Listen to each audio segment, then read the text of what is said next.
It is now my great pleasure and honor to welcome back to our committee Her Excellency Madam Kovalev, the Ambassador of Ukraine to Canada. Madam Ambassador, thank you for joining us once again today. You have 6 minutes for your opening remarks, and the floor is yours. Dear Mr. Chair, honorable members of the Parliament, thank you for the opportunity to address to you today. In August, when I was addressing the committee, we were discussing energy security as winter was approaching. And there were a lot of concerns on how we all in Europe, not just in Ukraine, will go through the winter. And this was really a very hard winter for Ukraine. From 10th of October, Russia carried over 33 massive missile and drone attacks on energy infrastructure, with about 70% of them Ukrainian intercepted. Blackouts, massive destruction of electricity grids, days without power, gas, and heating during the cold winter. The deadliest airstrikes, including on the residential buildings in Dnipro, Kyiv, and Zaporizhia. Over $411 billion of damage assessed by the World Bank. But now it's spring, and we are extremely grateful for the robust support of Canadian Parliament, government, and people of Canada. We appreciate the strong cross-partisan stance in the Parliament supporting Ukraine through this barbaric war. And Canada's support has made a difference. 450 million Canadian dollars helped the government of Ukraine to procure gas and supply heating to Ukrainian families. Another 115 million Canadian dollars donated to World Bank helped us to rebuild damaged electricity grids and supply power. 5 billion loans to Ukrainian government helped us to finance the pensions, social support for IDPs and other vulnerable people. Demining equipment donated by Canada is helping to clear our streets and agri fields from Russian mines. Support with other partners, the Grain from Ukraine initiative secured over 170 million tons of thousand tons of Ukrainian grain delivered to countries in the global south. NASAMS are among the most advanced air defense systems in the world, and Canada committed to supply this to Ukraine to protect our cities and to protect life of the people. And we are grateful to the members of the committee for your steadfast support of Ukraine during the more than a year of the full-scale invasion, for your political support and adoption of the motion to name the crimes committed by Russia as a genocide against Ukrainian people, to call to designate Wagner Group as a terrorist organization, your recommendations in the reports, and your political standing in different arenas, including the international one. Crime of aggression, war crimes, and genocide, all these horrific crimes require justice. And Ukraine law enforcement agencies investigating over 80,000 war crimes, including killing of 10,100 civilians, among them 470 children. More than 19,500 Ukrainian children were illegally deported to Russia, and unfortunately only 328 of them were returned home. According to their evidence, they were forced to learn Russian language, Russian revised history, and many were filmed for Russian propaganda campaigns. Justice for these crimes is not only necessary for families who lost their beloved ones, but also it will serve the critical interest of global justice to prevent the future crimes and any other dictators like Putin to commit them again. So we are grateful to Canada for the important contribution to ICC in investigating the war crimes, including those against women and children. And the global arrest warrant of Putin and his so-called Commissioner for Children's Rights, issued by ICC, is the first important step on our way to justice. We value Canada's participation in the core group that is working on the establishment of a special international tribunal of the crime of aggression that is aimed to bring Putin and his close circle to accountability. Russia has already strategically failed in Ukraine. It failed to take control over Kyiv, as they assumed in the first weeks of the war. It failed to break morale of Ukrainians during their attacks on the critical infrastructure, depriving us from heat and electricity. It failed to withstand attempts of their offensive operations. This year, it failed to break unity among the partners. And on the contrary, with Finland's accession to NATO and Sweden on the way, Russian invasion strengthened Euro-Atlantic alliance. It will be even more stronger with Ukraine joining NATO. And we expect Canada's strong stance welcoming Ukraine's application to NATO. And Vilnius Summit will be an important platform for this very needed decision of the alliance. Russia also failed to break Ukraine's spirit. 95% of Ukrainians believe in the victory on the battlefield, according to recent polls. 87% support Ukraine joining NATO and 87% joining EU. The sanctions imposed on Russia are working and depriving Russia not only from the money to wage the war, but also deprive them from the possibility to produce weapons on a large scale. So we must increase sanction pressure, including those on nuclear sector. We need to keep strict control and prevent sanction circumventions. And third, the frozen Russian foreign money and money of Russian sanctioned oligarchs need to be seized.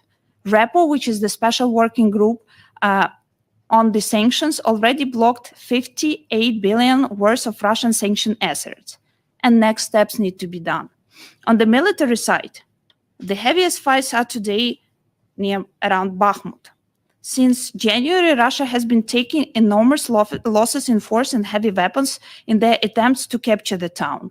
The city of 70,000 people is almost completely destroyed by Russian bombs and artillery. It is literally a pile of rubble, but we are holding and we are fighting. Russia constantly is attacking by air. That's why we crucially need the air defense system and the fighter jets to protect the whole territory of Ukraine. As of today, the length of active front line is 1,300 kilometers. That's roughly like Canada-US border of Alberta, Saskatchewan, and Manitoba combined. Our brave men and women on the front line continue to fight, including those 35,000 that have been trained with the Unifier program. And I would like to thank you all Canadian instructors for their dedication and training Ukrainian forces. I would also like to thank you for the contribution to the military support that Ukraine is receiving from all of the allies. Canadian Leopard tanks, armored vehicles, artillery shells, drones, and many more. This is important investment in our victory and also in Euro-Atlantic security. And further counteroffensive operation will be successful with well-equipped Ukrainian forces backed by tanks, armored vehicles, artillery, ammunition, air defense, and fighter jets. And the multi-year program of the military support for Ukraine will help to ramp up the defense production and secure needed military equipment, both in Canada and among all our other allies. And on a final note, I would like also to comment on another front where Russia is trying to tackle our unity, and that is disinformation. Unlike tanks, guns, and missiles, this massive weapon is not always clearly seen. Russia disinformation campaigns are not only focused on propaganda and undermining the support of Ukraine, but it also challenging institutions, basic values, and democracy itself. More often, it's simply to sow dissension, to get people divided. Because when allies are divided, it is tougher for them to forge a common resolve against the external threat. And now it's more than important to recognize those threats and to address them. Honorable members of parliament, Ukraine is grateful for your leadership, your voice, and your efforts to stand against the horror of a Russian full-scale invasion and all the horror it brought to our country. We value your steadfast and cross-partisan support of Ukraine, fighting for our freedom and for democracy. We cannot promote our joint values together better today than defending them together. Thank you. Thank you very much, Your Excellency. We will now go to the members for questions. For the first round of questions, We have 5 minutes. So, we start with Mr. Jenis. The floor is yours. Thank you, Chair. Your Excellency, thank you for being here. Ukraine is not just fighting for itself. It is on the front lines of a fight for the security of the entire free world. So I want to thank you and all the people of Ukraine for your heroic courage in this fight. We must be with you for as long as it takes. I also want to recognize, as you did, the fact that the last time you were here, we were discussing the issue of the Gazprom turbine waiver, and you encouraged us to revoke that waiver, and members of all three opposition parties sought to put pressure on the government, and the government did eventually reverse course on that. So thank you for the role you played in that process, and I think it shows that a strong parliamentary democracy where opposition parties can use the tools we have to put pressure on the government to make actions match rhetoric is certainly very important. I've got a number of themes I want to hammer through as quickly as I can, and the first is, could you provide us with some specific information on Ukraine's military hardware needs and what Canada could be doing more of in terms of supplying critically needed military hardware? Thank you. Thank you for the question. And in terms of the military support, there are actually the 5-6 priorities that Canada has already stepped in, but the reality on the battlefield is that we need more. So we value Canada joining the tank coalition and the Leopard tanks that have been already delivered to Europe and hope soon in Ukraine. It's important, but also we need artillery. Artillery is something that will be definitely needed for the counteroffensive operation, as Russia still prevails in the ability to fight. The second thing is the air defense. Since the very first day of this full-scale invasion, Russia has dominance in the air. You remember the first message of Ukraine was close the sky. We understand now that the reality to close the sky is to help us with the air defense, and Ukraine is looking for the NATO standard fighter jets. That is important to protect the cities, to protect the infrastructure. We saw and we went through the hard winter with massive missile attacks throughout all of the country. And that is armored vehicles, and that is the tanks. I would put this as the main priorities. But also I would like to stress that what is now happening with our NATO partners, and including the planning for the long term, because the defense stock with many of the countries is running out, and to ramp up the defense production, both to increase those security challenges to our partners and also being able to help Ukraine, it requires more mid and long-term planning. So the long-term programs of support, and as a consequence, also ramping up the defense sector and defense production, which creates also more jobs in the countries. That is very important as we look on it strategically. Thank you. The next question I wanted to ask is about the impact of some of the comments the President of France is making. I've been quite concerned about those, especially his comments on China and Taiwan. The unity of Western nations has been critical in the last 18 months, and we should stand together in defense of the international rules-based order instead of seeing attempts to cut side deals. Our view is that Ukraine must achieve victory on its own terms, that allies must support Ukraine for as long as necessary, and that any negotiations with the potential for concessions by Ukraine should be up to the Ukrainian people through their democratic representatives to deliberate and decide on without external pressure. I also see asking Xi Jinping to help make peace between Russia and Ukraine as making about as much sense as it would have made to ask Hirohito to negotiate the future of Alsace-Lorraine. But I wonder if you could make any comments, or if you have any comments to make about what Macron has been talking about in terms of China, and then also about other feelers or proposals regarding peace from peace negotiations from other Western European states. Madam Ambassador, you have approximately 30 seconds. Ukraine seeks peace, but Ukraine seeks the real peace. And Ukraine developed and presented the peace formula, President Zelensky, that has the 10 points, and crucial of them is the restoration of Ukrainian borders, bringing justice. And we are grateful for 141 states that voted for that UN resolution, supporting these basic principles of the President Zelensky peace formula. And we value all of our partners who approach and support this formula, including all the European countries. And so this is the framework for the future peace. Thank you very much, and I agree completely. Thank you. We now move to MP Subari. You have 5 minutes. Thank you, Madam Ambassador, for being here today and coming to our committee again. We are all together steadfast in support of the Ukrainian people and your country to defend against this illegal Russian aggression, this illegal war. I wanted to touch briefly upon the status of refugees in your homeland of Ukraine. And we in Canada have welcomed 209,000 Ukrainians here who are seeking refuge. And this has been supported by the 1.4 million Canadians of Ukrainian heritage.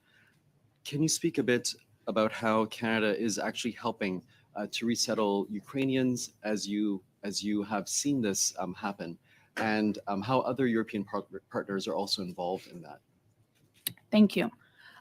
Unfortunately, the war forced a lot of people, and mainly women with children, to temporarily leave Ukraine and finding a safer place. And we're really grateful for Canada for launching the special program, Canada Ukraine Emergency Travel Program, which expires in 15th of July, to help those Ukrainians to find a safer place. And we are really grateful for that support that the Ukrainians who are coming to Canada are getting, including the healthcare, including the financial support, but also including many other activities where I would like to thank Canadian people who opened the door, who helped families to accommodate, to find the job, to find the school, to open their houses, and just to host Ukrainian families.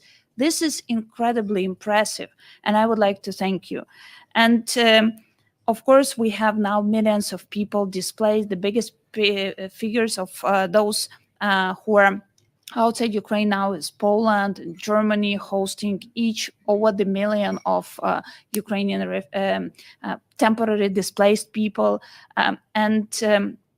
For many of them, Canada is actually treated in Ukraine. It's more like a good country. It's kind of a very close neighbor and a friend. So moving to Canada is moving to good friends where they welcome you and help you to go through this hard time. So thank you for that. And I believe that it will increase this enormous collaboration between our people. Certainly, and we are happy to welcome people who are seeking refuge. And this speaks to the Canadian tradition, a tradition that we honor and value. And you know that we, during COVID, resettled more refugees than any other country, including America. So we're happy to help. I want to pivot a moment and speak about what the Chinese ambassador said in relation to Baltic states.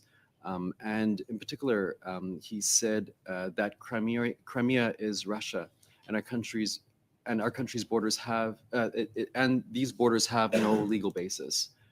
Do you want to comment on that?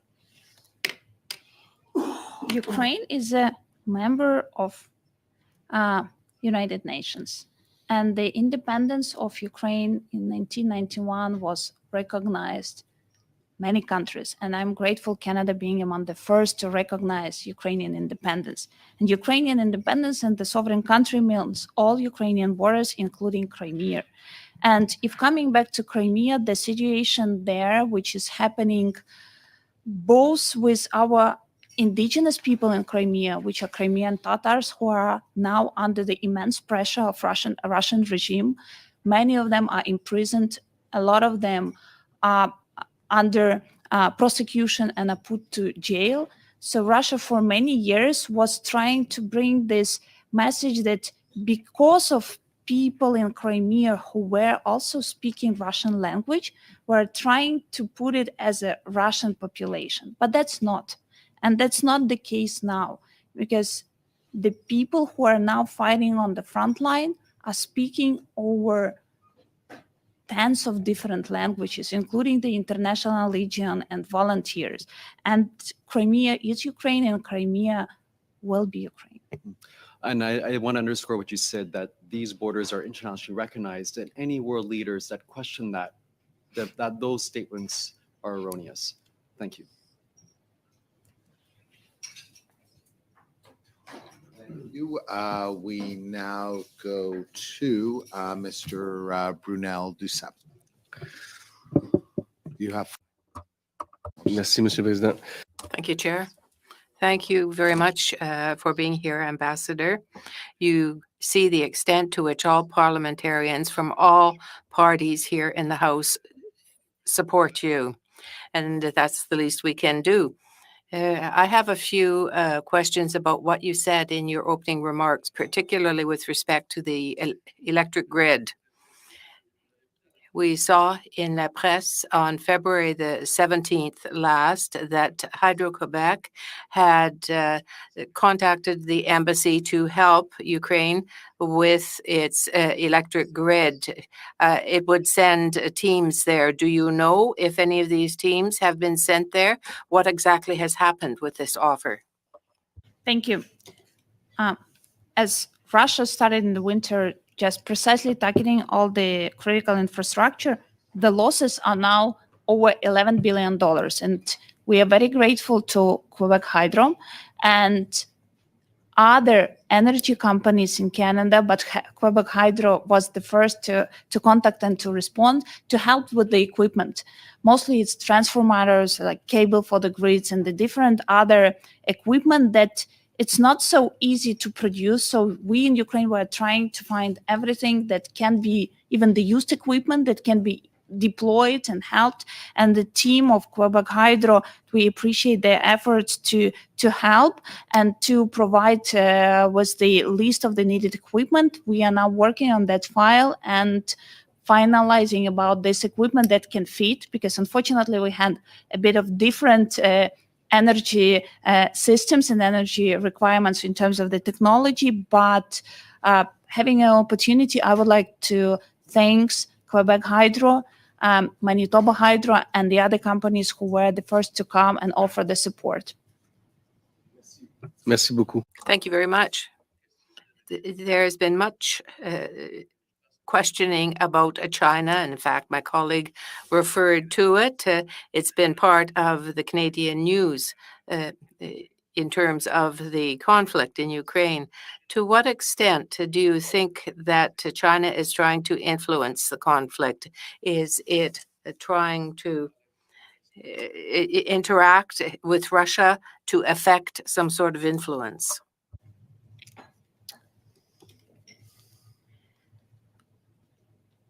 Thank you for the question. And what Ukraine offered to every country, including the first time when President Zelensky talked about the peace formula, it was the G20 summit, and then it was the UN Assembly who made the resolution. Ukraine offered the peace plan, which actually is based on the international rules and order. And this is the basic what Ukraine offered to all of the countries to work on. And Ukraine is open to many of the countries to join working together on this peace plan. And so we are open and encouraged, and we are grateful for Canada for supporting the efforts of the points of this peace plan, many other countries across. And I would say that Ukraine wants a very stable, but also very fair peace. So all of those negotiations that could come on the different platform need to stick to the basic principles: respect of the sovereign country, respect of the sovereign borders, justice, because without the justice, we cannot be assured that it cannot repeat again, it needs to go without food security, because food security is not only the issue with Ukraine, but it's also the global issue, and we have already faced. And what's now happening with the grain initiative, that is another time at risk. Nuclear security, which is important for everybody. Then it is ecocide countering, because that is also happening in Ukraine. So Ukraine set the important milestones on how we feel we understand and what's that need to be restored. And that is the platform open for discussion, but precisely based on this recognized principle of UN Charter. Thank you. Beaucoup. Thank you. I'll just have you have 4 seconds remaining. Merci beaucoup, Madame l'ambassadrice. Thank you, Madam Ambassador. Guy McPherson, you have 5 minutes. Thank you very much, Mr. Chair. It's very nice to see you again. Thank you very much for being here, Ambassador, and sharing this update with us. Obviously, we all wish that was not necessary, and that the Ukrainian people had won the war already and were able to continue on with their lives. I also want to thank you for helping me arrange some meetings when I was in Ukraine earlier this year.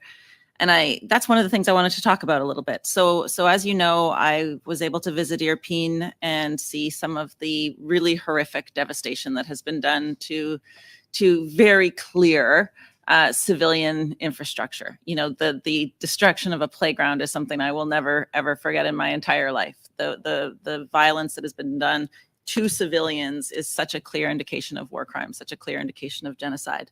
But one of the things that I also saw in Kyiv, and we talked about this, is that Ukrainians are living their lives, that they are continuing to be strong in the face of what Russia is doing. And when I spoke to the first vice minister of Ukraine, she mentioned the idea that Ukraine is trying to rebuild. They are trying to rebuild these communities, and that one of the ways that Canada can help is by helping to provide insurance to Canadian companies that are in fact interested in working in Ukraine, but perhaps can't take on that risk. Can you talk about the ways that Canada could help Ukraine rebuild at this time? Thank you. Thank you for visiting Ukraine, having the opportunity to see all this horror that the war brought, and also the damage that the war brought. Just a few weeks ago, the World Bank published the assessment of the damages to Ukraine. It now exceeds $411 billion. That is huge. And of course, Ukraine will need the help of on the path of the rebuilding. And Russian frozen sovereign assets and the assets of Russian oligarchs need to be channeled to finance rebuilding of Ukraine, but also the private sector. Private sector with their technology, with their capacity, need to help the rebuilding of Ukraine. And we had our Prime Minister visit to Canada 2 weeks ago, and we were talking with the private sector about involvement in the rebuilding, because rebuilding is already happening. Rebuilding happens next 2 hours after missile hit, for example, the power grids, because we need to restore them. We have no time to wait until the war ends. We need to rebuild schools. We need to rebuild them in that way that the children can go underground when there is the air raid, and they can continue their classes. We need to rebuild schools, hospitals, and all of the other infrastructure, including the over 35,000 of the housing that were completely destroyed. And for the private sector to enter, the war risk insurance is a crucial one and important. And we've started to work with the institutions like World Bank, MIGA, but also with the export credit agencies throughout G7 countries and abroad, to find this instrument to secure the so-called war risks for the private sector, so they can have more clarity and more insurance on entering in Ukraine. And also, I would like to mention one example how during the wartime, Canadian private sector is stepping in a strategic partnership with Ukraine, which is the agreement that was signed also witnessing with our Prime Minister here in Canada, with Canadian, one of the biggest company who produces uranium, and that will be supplied to produce the fuel and to replace Russian nuclear fuel to all of the nuclear power stations in Ukraine. And this is the example where we are building the strategic partnership between our companies and the others from the private sector. And it was widely mentioned during the meeting with the Prime Minister and the private sector. They want to see these supporting instruments for them to de-risk their activities in Ukraine. Thank you. And I guess really quickly, I don't have very much time left, but one of the other groups that I met with was the Solomon Cats, which was a group of young people who are doing incredible work to support their communities, but also incredible work to demine, because we can't ask populations to come back to rebuild Ukraine without demining efforts being taken. Unfortunately, these are these are teenagers, the early 20s, that are doing this demining work without the supplies they need, without the best material to do that very, very dangerous work. I have an 18-year-old, so for me, it was shocking to see what they are having to do this demining with. Is that another way that Canada can help, is by providing some of the supports for demining? Thank you. Demining is a great issue. It's both for the safety of all of the civilian population, because those territories which we liberated, unfortunately, to bring them back to life, we need to deeply work in the demining. But also, the big thing is the demining of the agri-fields. Unfortunately, we have over 100 cases when the farmers died on the mines on the field. And unfortunately, there is also a part of the territory of Ukraine which this year will not have any harvest because of the mines. And we are really grateful for Canadian government for the response of Ukrainian call on the demining file, providing equipment. But we need much more, and we will be grateful for that. Thank you very much. We now go to the second round of questioning. We start off with MP Epp, and you have 4 minutes. Thank you, Your Excellency. Thank you for returning. You mentioned one of your earlier comments, the closeness that we share as nations, our relationship. That is not only between countries. For many of us, that is okay. For many of us, that is also personal, as we have heritage from Ukraine. All 4 of my grandparents were born there. You also mentioned the energy security, and we were just talking about agriculture. And so my own roots come from the farming fields of Ukraine. My grandparents are there.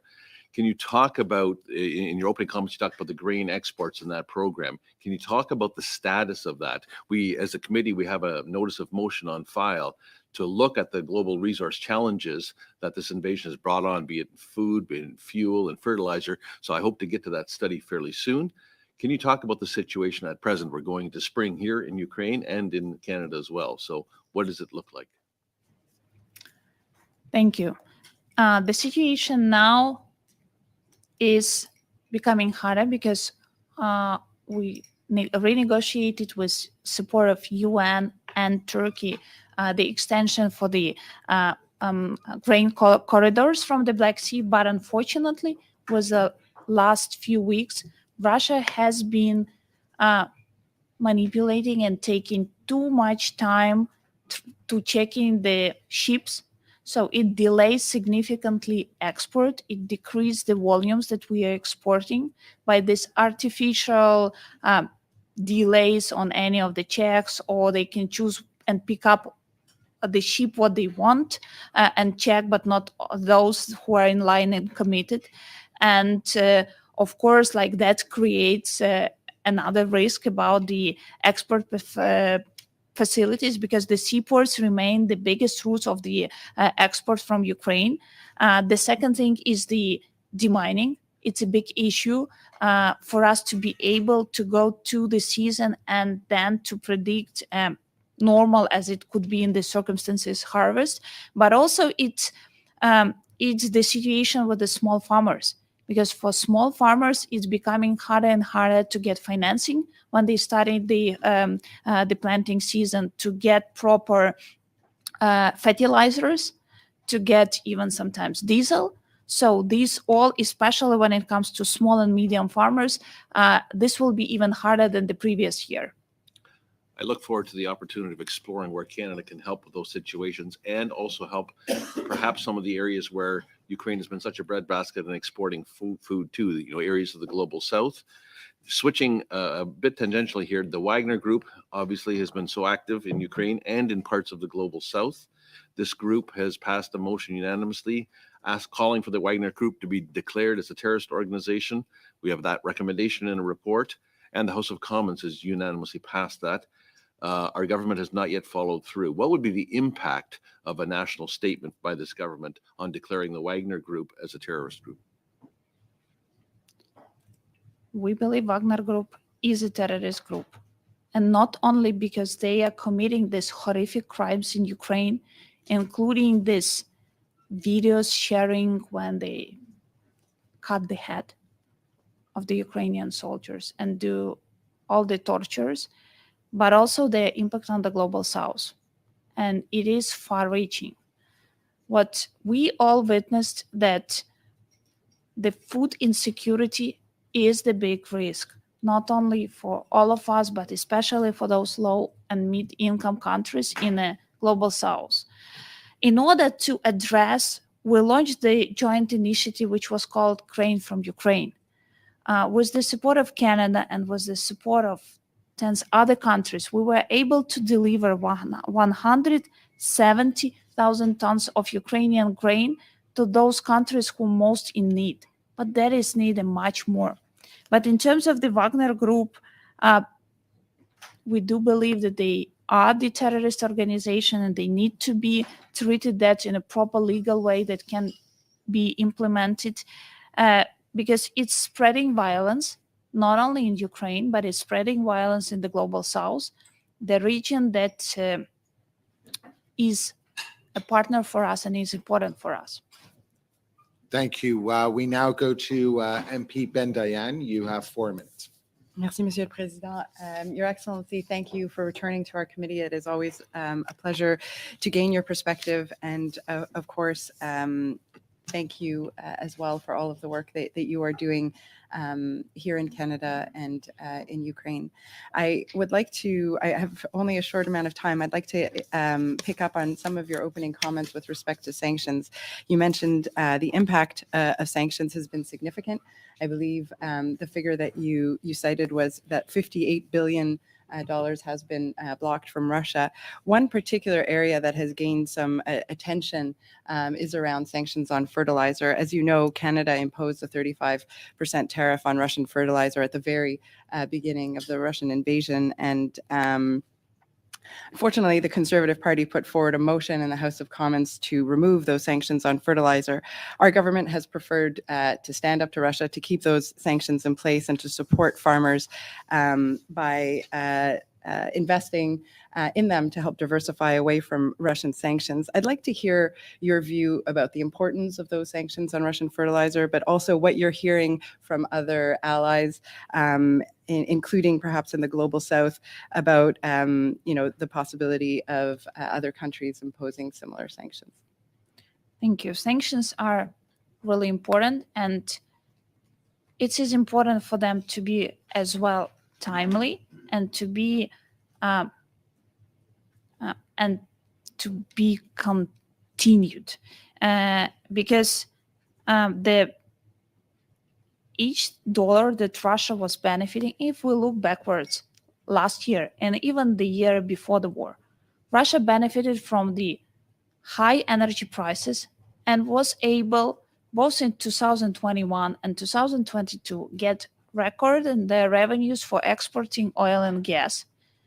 And the decision to impose the price cap was implemented in December. Since then, we see a significant decrease in Russian revenues, export revenues, and it continues. We also see the significant lack of technology and lack of access of technology. Sometimes Russians are, through the third parties, importing washing machines in order just to get the small chip to be able to produce weapons. So it is important to work on the sanctions, circumventions, and to deprive Russia, because otherwise, on the one side, we are imposing sanctions, but if we are not closing these loopholes where Russia is circumventing them, we are ourselves decreasing the impact of the sanctions. And And actually, a big part of fertilizers is the same gas, because for many of the fertilizers, just 70% of their cost is just the natural gas. So without sanctioning them, it's just the same energy, but with the different name. So we need to be consistent in approaching the sanctions. Thank you, Your Excellency. With the short amount of time I have left, I would like to give you an opportunity to advise our committee as to what additional, defense materials that Ukraine may need. Of course, our Leopards have arrived, and you articulated very well the extent of Canadian support in providing artillery and other defense equipment to Ukraine. Perhaps I could just also mention it's very important to the Jewish community that I represent in Outremont that over the course of Passover, everybody in our community enjoyed Ukrainian matzah, and that you mentioned that Ukraine continues to produce grain. That is something that the Jewish community here in Canada feels is incredibly important to support and has celebrated with. So I wanted to let you know. Perhaps I could turn it If over you to could you just on the defense respond question. very briefly, please. So armored vehicles, artillery shells, air defense. This is the crucial needs, and continued training. But there is one more need. We are all approaching the Vilnius NATO summit, and we will count on Canada's support for Ukraine on our way to NATO. And Ukraine believes that it's not only for Ukraine important to be a NATO member, but also for NATO. Ukraine's membership will increase significantly the security and capability of the alliance. Thank you. We now go to Monsieur Brunel Duceppe. Vous avez 2 minutes. 2 minutes, Mr. Brunel Duceppe. Well, you mentioned, Madam Ambassador, sanctions. In your opinion, do the present sanctions suffice? Are there enough sanctions? Should there be more sanctions? I only have 2 minutes, but please go ahead. There is another sector that still is not under the sanctions, which is the Russian nuclear sector.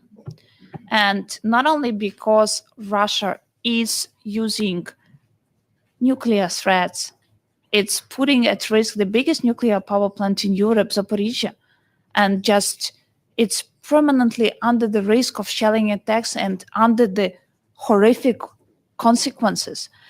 But also Russia is trying to use its nuclear sector to circumvent the sanctions. So this is another big thing that we need to all together work, and Ukraine has already imposed the sanctions. Ukraine has went through using of Russian nuclear fuel. So we moved to now probably Canadian company that will be owned by Canadian funds and Canadian companies, company Westinghouse, who is supplying all the nuclear fuel to Ukraine. But also important, I would just mention 2 things.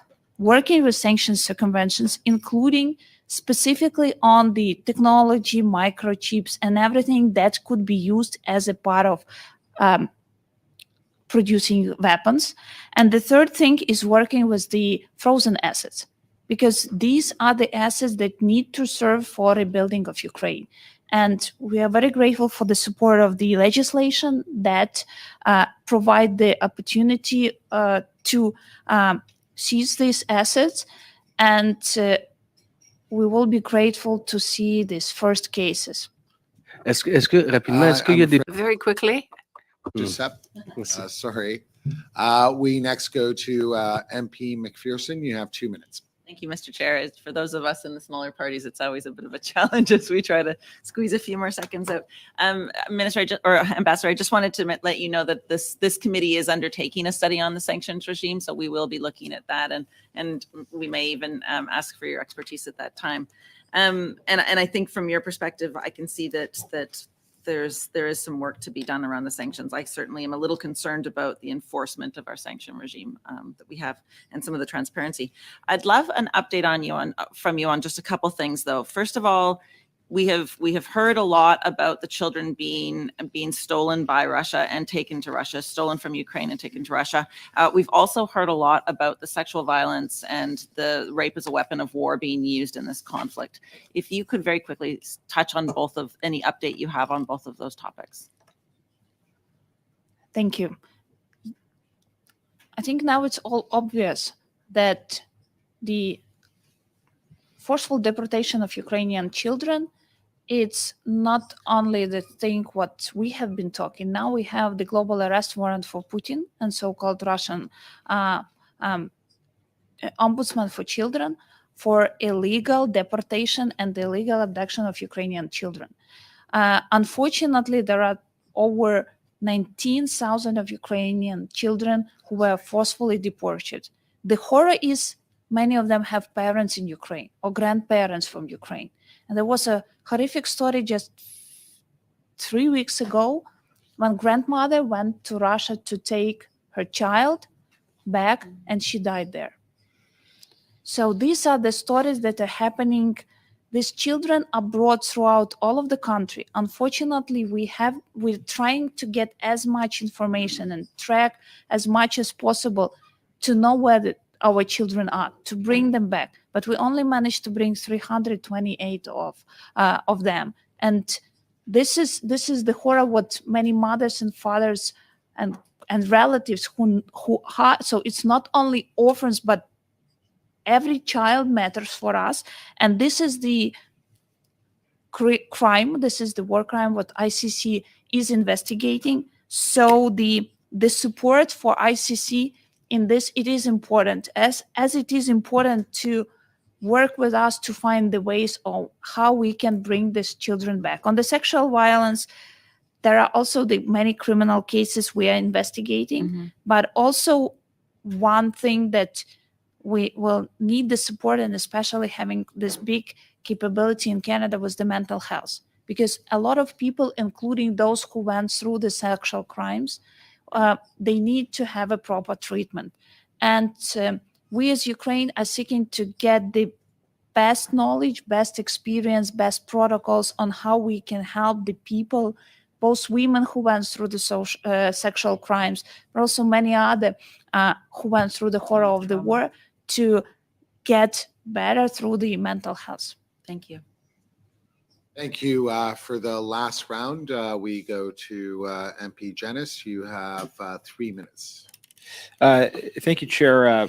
My colleague across the way did decidedly misstate the Conservative position on sanctions. We have been consistent in pushing for tougher sanctions, but I'm limited time, so I won't say more than that. Your Excellency, I wanted to ask you 2 questions about the church in Ukraine. First of all, the Orthodox Christian community celebrated Easter last Sunday, and precisely at that time, Russian invaders destroyed a number of churches in the Zaporizhia region. Are the Russian invaders intentionally targeted churches or other religious infrastructure, and are there instances beyond the ones I've mentioned where you see this happening? Thank you for the question. So yes, Russia is targeting both churches, both historical, cultural places, libraries. So we have over 300 of both the religious places, the historical and cultural places that have been either significantly targeted or destroyed. It was an Easter. It was when people were going to churches, as we have a tradition in Ukraine to bringing bread and Easter eggs. Russia was still launching missile attacks on those civilian objects because there are no soldiers in the church. The people went there to pray with the hope for the victory, with the hope for their sons and daughters who are on the front line. So yes, and if it comes for the occupied regions, they are even looting and burning Ukrainian books from the Ukrainian libraries. They published the new books on history in Russia, where just from history of Kiev Rus, they are totally erasing Kiev as the center of Kiev Rus. Thank you. And I want to just get one more question in, just also on the church issue. I know there's legitimate recognition of the negative role of the Moscow Patriarchate and its support for the war. The Ukrainian Orthodox Church, under the ecclesial jurisdiction of the Moscow Patriarchate, has sought to distinguish himself. And I know this is a complex and sensitive issue. I wonder if you can share any comments on the relationship between the Ukrainian government and this particular church, and about how to strike the balance between preserving religious freedom while also addressing instances of churches being used and misused for hostile military purposes. Thank you for this question. And I think it's quite obvious. Ukraine, as a country, respects all the religions. We have different religions inside the country. Yes, Christianity is the majority, but Ukraine never had any issues with respect for any of the religious beliefs of our citizens, the people who live in Ukraine. But also in the wartime, it's a matter of not the church and religion, but the individuals who could be and are investigated on their activities against Ukraine, its sovereignty and territorial integrity. That's it. Thank you for that response. Do I have time for more? Nope, No, I I'm didn't think afraid so. not. Thanks. For the last question, we go to MP Subari. You have 3 minutes. Thank you, Ambassador, and thanks for coming again and letting us know how the situation is there. Can you enlighten us on the strength of the European Union members and their commitment, and as well as others that surround Ukraine? Is it still as strong as it has been and as we've seen, or is there any places where it's wavering? And the reason I ask is then we can help perhaps apply pressure to those states that might be wavering or not giving as much support as you would hope. Thank you for this question. And I think the Russian invasion makes exactly the opposite that Russia was trying to achieve. The Europe is more united. Ukraine is now officially having the status of the candidate to EU membership. And I would say on a speedy way, doing our homework to meet those standards, those requirements to be an EU member. The same we will do for the NATO.